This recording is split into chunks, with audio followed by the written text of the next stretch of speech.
Seja bem-vindo ao podcast Conexões de Esperança.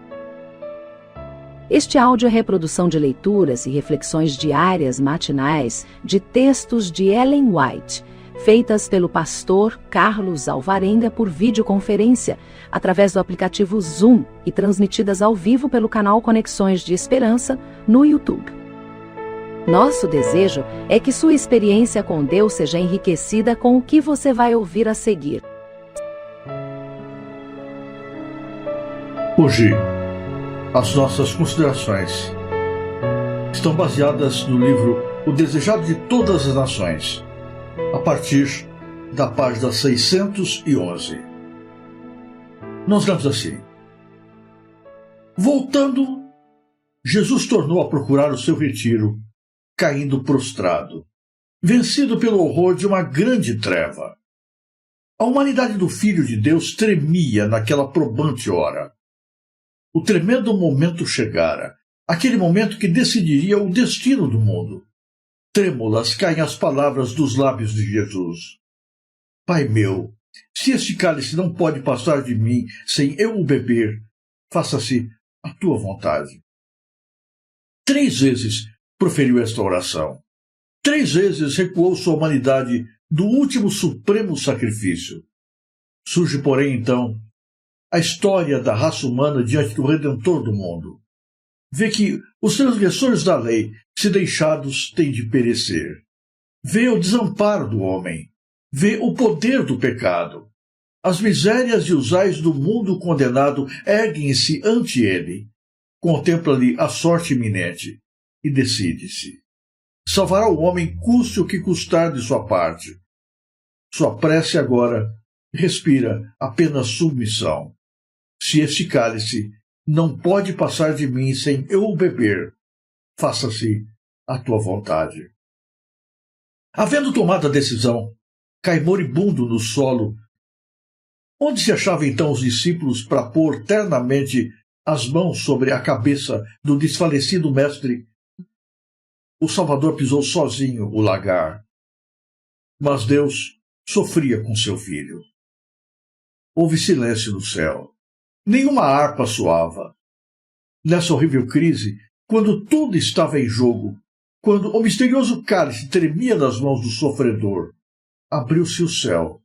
Surgiu uma luz por entre a tempestuosa treva da hora da crise, e o poderoso anjo que se achava na presença de Deus, ocupando a posição da qual Satanás caíra, veio para junto de Cristo. O anjo não veio para tomar-lhe o cálice das mãos, mas para fortalecê-lo, a fim de que o bebesse, com a certeza do amor do Pai. Veio para dar força ao divino humano suplicante. A agonia de Cristo não cessou, mas sua depressão e desânimo o deixaram. Uma paz celestial pairava-lhe no rosto manchado de sangue. Os adormecidos discípulos foram subitamente despertados pela luz que circundava o Salvador. Novamente, os discípulos, em sua fadiga, cedem àquele estranho torpor que os domina. Novamente, Jesus vai os encontrar adormecidos. Contemplando-os dolorosamente, diz ele: Dormi agora, e repousai. Eis que é chegada a hora, e o Filho do Homem será entregue nas mãos dos pecadores. Ouviu as pisadas da turba que vinha em sua procura, e disse: Levantai-vos, portanto, eis que é chegado o que me trai. Achando-se à frente dos discípulos, disse: A quem buscais? Responderam: A Jesus Nazareno. Jesus disse: Sou eu. Ao serem proferidas essas palavras, o anjo que há pouco estivera confortando a Jesus interpôs-se entre ele e a multidão. Uma luz divina iluminou o rosto do Salvador, e uma como que pomba pairou sobre ele. Em presença dessa divina glória, a turba assassina não pôde permanecer um momento. Cambalearam em recuo. O anjo retirou-se e dissipou-se a luz. Jesus tivera a oportunidade de escapar, mas permaneceu, calmo e senhor de si. Os discípulos contemplavam tudo silenciosos.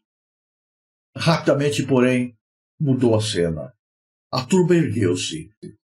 Novamente fez o Redentor a pergunta: a quem buscais? Tornaram a responder: a Jesus Nazareno. O Salvador disse então: já vos disse que sou eu. Se, pois, me buscais a mim, deixai ir estes. E apontou aos discípulos. Judas, o traidor, não esqueceu a parte que lhe devia desempenhar. Aos perseguidores de Jesus, dera um sinal dizendo: o que eu beijar é esse, prendei-o. Achegando-se a Jesus, toma-lhe a mão como um amigo familiar, com as palavras: eu te saúdo, Rabi. Ele o beija repetidamente e parece chorar, como sentindo com ele o perigo que corria. Jesus lhe disse: amigo, a que vieste? Com um beijo traís o filho do homem? Este apelo deveria ter despertado a consciência do traidor e tocado seu obstinado coração, mas entregara-se a Satanás e não tinha poder para lhe resistir. Apoderaram-se, pois, de Jesus e começaram a atar aquelas preciosas mãos que sempre se haviam empregado em fazer o bem. Em sua indignação, Pedro puxou precipitadamente da espada e procurou defender o mestre, mas apenas cortou uma orelha do servo do sumo sacerdote. Quando Jesus viu o que fora feito, soltou as mãos, ainda que firmemente presas pelos soldados romanos, e dizendo: deixa-os, basta, tocou a orelha, e esta sarou imediatamente. Disse então a Pedro: mete no lugar a tua espada, porque todos os que lançarem mão da espada, a espada morrerão. Ou pensas tu que eu não poderia agora orar a meu Pai, e que ele não me daria mais de 12 legiões de anjos? Como, pois, se cumpririam as Escrituras que dizem que assim convém que aconteça? Voltando-se para os sacerdotes e anciãos, Cristo neles fixou o penetrante olhar. Saístes contra mim, como para um ladrão o salteador. Todos os dias me assentava ensinando no templo. Tinhas oportunidade de deitar-me as mãos, e nada fizestes.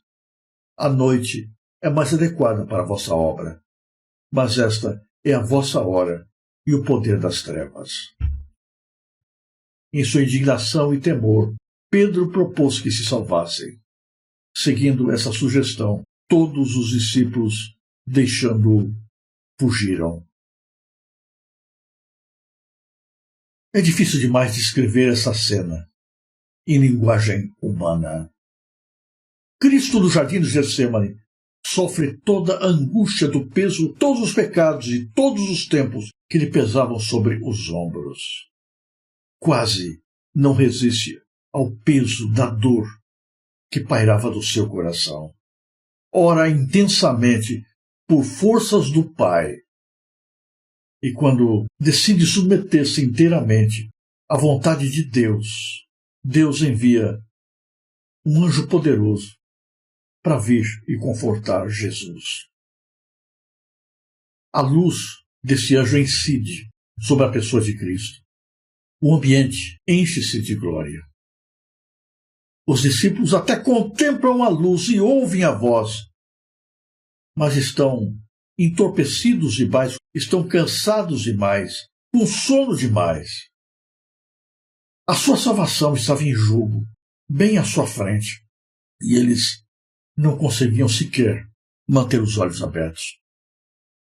A turba se aproximava, ruidosamente. Os discípulos ficam assustados com todo aquele movimento. Logo, um grande número de pessoas os cerca. Eles percebem, à frente da turba, Judas. Jesus olha para Judas e diz: amigo, a que vieste? Essas palavras de Cristo me impressionam, queridos. Por que motivo Judas estava ali? Seu propósito era entregar Jesus. Todo o seu pensamento era de traição. Mas Jesus não o afrontou. Jesus não o amaldiçoou. O chamou de amigo. E ternamente lhe perguntou: o que você procura? Aqui você veio? Quão diferentes nós somos de Jesus. Nós nos exasperamos, nós nos exaltamos, nós retaliamos, mas Jesus não era diferente de nós. Amigo, aqui viestes. Judas saudou Jesus, beijando-lhe carinhosamente. Mas o carinho era falso. O respeito era apenas exterior. Não vinha do fundo de seu coração. Toda a aparência de lealdade a Cristo era falsidade. Poderia dar-se o mesmo conosco também. Estamos perto de Jesus, aparentamos ser seus discípulos, quando através de palavras e de atos nós o estamos negando, traindo. Jesus pergunta para a turma: quem é que vocês procuram? Eles dizem: Jesus Nazareno. E ele diz: sou eu. E ali, diante de todos, se manifesta a glória de Deus novamente.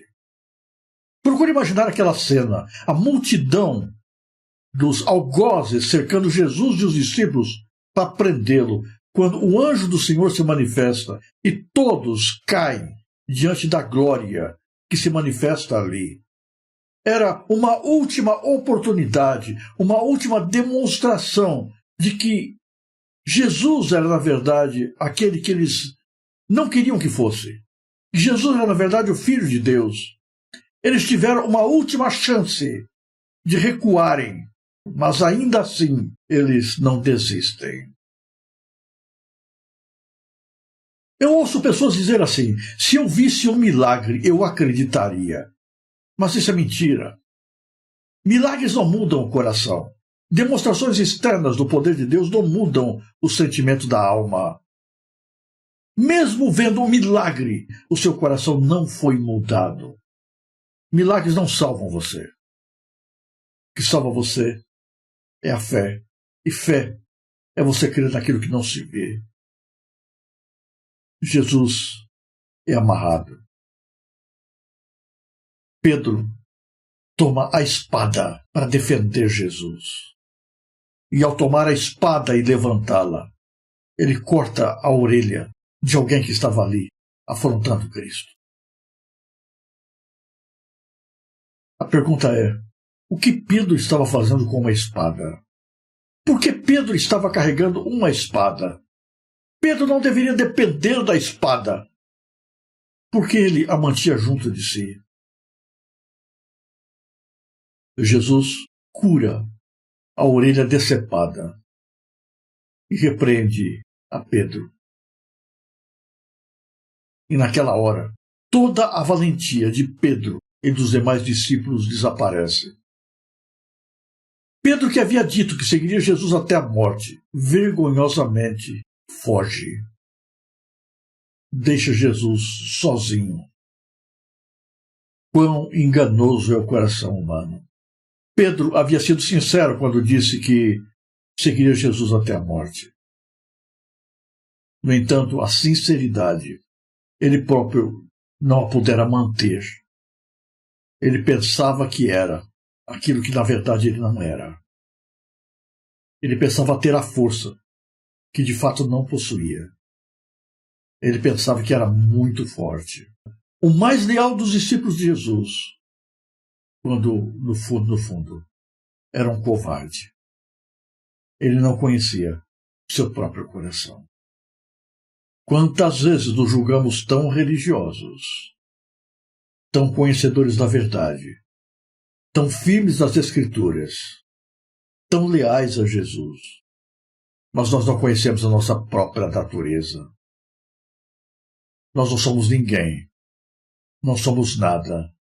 Deixados a nós mesmos, nós vamos fracassar como Pedro fracassou. Temos nós sido leais e fiéis a Jesus em todas as circunstâncias. Estamos dispostos a permanecer com Cristo, mesmo nos momentos mais difíceis. Ser cristão quando vai tudo bem é muito fácil. Ser cristão quando há prosperidade, quando há aplauso das multidões, quando não há críticas, é fácil demais. A tônica da palavra de Jesus para os discípulos naquela noite era: vigiem, estejam atentos. Mas ao invés de vigiar, eles dormiram. E justamente porque dormiram, fracassaram. Enquanto Cristo, embora preso, saía do jardim vitorioso, porque estivera, naquelas horas difíceis, clamando e buscando a presença do Pai, os discípulos saíram do jardim derrotados, porque na hora em que deveriam estar vigiando, estavam adormecidos. Já é tarde, queridos. Jesus está para voltar. Os tempos são difíceis. O mundo está envolvido numa crise política e moral sem precedentes. Acontecimentos solenes estão tendo lugar bem diante de nossos olhos. Estamos vigiando ou estamos dormindo? Nós não venceremos a crise que está diante de nós se nós não estivermos revestidos pelo poder de Deus, sustentados pela presença do Senhor. Não pense que a última crise vai ser fácil. Mesmo aqueles que se julgam valentes estão com as espadas penduradas à cintura. Mesmo esses não resistirão se não estiverem revestidos do poder de Deus. E esse poder de Deus não deve ser buscado unicamente quando a crise se estampar diante de nós, mas deve ser buscado assim como fez Jesus ali no jardim. Cristo não teria vencido se não tivesse gastado horas ajoelhado na presença de Deus. Nós também não venceremos se a nossa experiência religiosa não for melhor do que é agora. Não julgue que você está salvo por sua rotina religiosa que você mantém agora. Não julgue que isso é suficiente. Não basta ser discípulo de Jesus. Não basta estar na igreja. Não basta estar junto de Cristo. Os discípulos também eram tudo isso. Mas aquela noite, eles fracassaram. Medite nisso no dia de hoje. Se você apreciou este áudio, inscreva-se no canal para continuar conosco nesta jornada de crescimento espiritual. E se puder, não se esqueça de compartilhar com outras pessoas.